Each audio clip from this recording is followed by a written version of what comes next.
My name is Chimene. I represent the Gorindemabwe Frontier. We are in charge of releasing the 100 most influential young Zimbabweans under forced list annually. We are a think tank, and the model that we use is called Arc of Acumen. In other words, we are about trend hunting. We look at global trends, then contextualize them for the local platform. The question is, why this list? It's three things. The first one is, from our research, which our journey began in 2010, we realized that there was a vacuum or a gap between the current generation of leaders in Zimbabwe and those who are going to step up and be counted 5 to 10 years from now. We have been releasing this list for the past 6 years, and we're still going on forward and growing from strength to strength. When we look at our agenda, we look at three things. The first one is prudent visionary leadership. This focuses on people who either are visionaries in their own context, or are ahead of their time, or have agendas which are trying to ensure people embrace the future. So whoever is in that code is regarded. And why that is important is, as Zimbabwe, we do not have a common shared national vision, and so these people are also regarded in that setup. The second dimension is entrepreneurial acumen. We're looking at people who have managed in their agendas to convert talent into turnover, potential into profit, or build brand currency in their agendas. And then thirdly, commitment to contribution.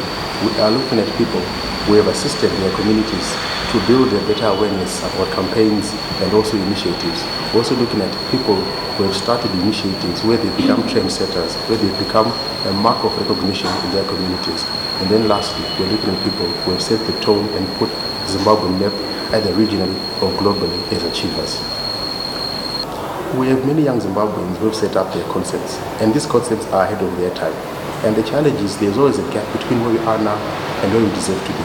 There is so much potential with many young Zimbabweans, and as a country as well, there is so much potential. But the question is, why have we had a challenge? We have had a challenge because those young people who are brilliant and ahead of their time in the past have not been recognized to an extent where many of them have shut down shop, left the country in disregard because they've been crushed. So part of what we're doing is to give recognition and to say you must continue to move forward in your agenda, because in the next 5 to 10 years you will be regarded.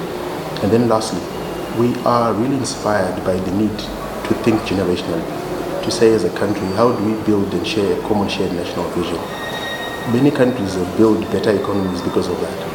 And it is important for many young Zimbabweans as they debate and discuss what it means to be influential, what it means to be trend-setting, what it means to be an award winner, to say how can we collaborate, partner, and connect in our brilliance together, to say those of us who are ahead of their time, how can they be supported?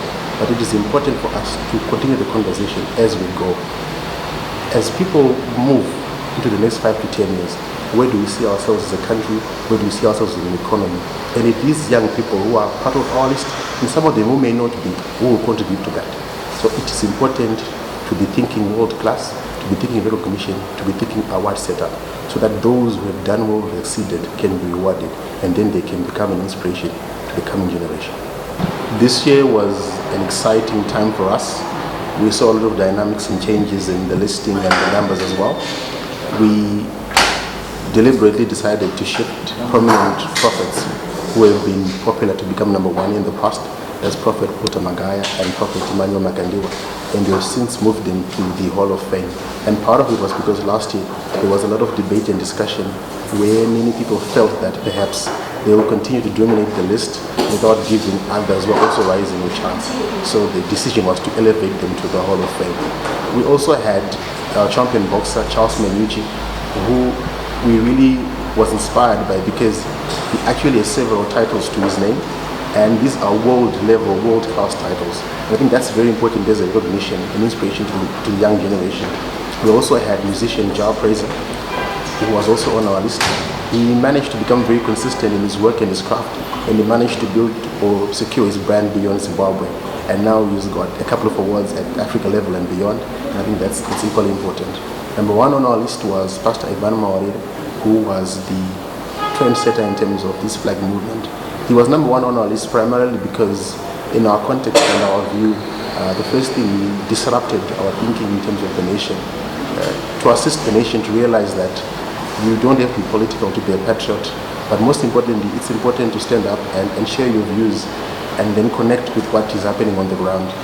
The second thing that he did is he allowed many Zimbabweans to connect in conversation, and this is where, and the reason why some of the people on our list were at the top are part of that kind of conversation, because it's important for people to have different views about the way forward, whether it's about families, about companies, about the nation, and it's allowed, it's important, that's part of democracy, and that's part of the reason why he was number one on our list. And the third reason why he was number one on our list is he allowed the conversation or the cause he was pushing for to be recognized by the global society. It's important when people have got a view of things to go out of their way to express themselves, to stand up and be counted, even if it is different from the status quo or the normal paradigm. But it's important to share alternate views, and it's important to have different views but to be agreeable. That's what builds nations. Number 100 on our list was a comedian called Butizi. He is a comedian who has managed to move from just a bar level stand-up skit comedian to actually being an actor and also being a brand ambassador for the cause that he's really pushing for. Also on our list is advocate Tabani Mpofu, who has gone out of his way, not necessarily just to become a lawyer that people know him for, but somebody who then has been part of initiatives where people give back to the community in terms of foundations, in terms of forums that also give back to the community. For these and other stories, visit our website www.263chat.com.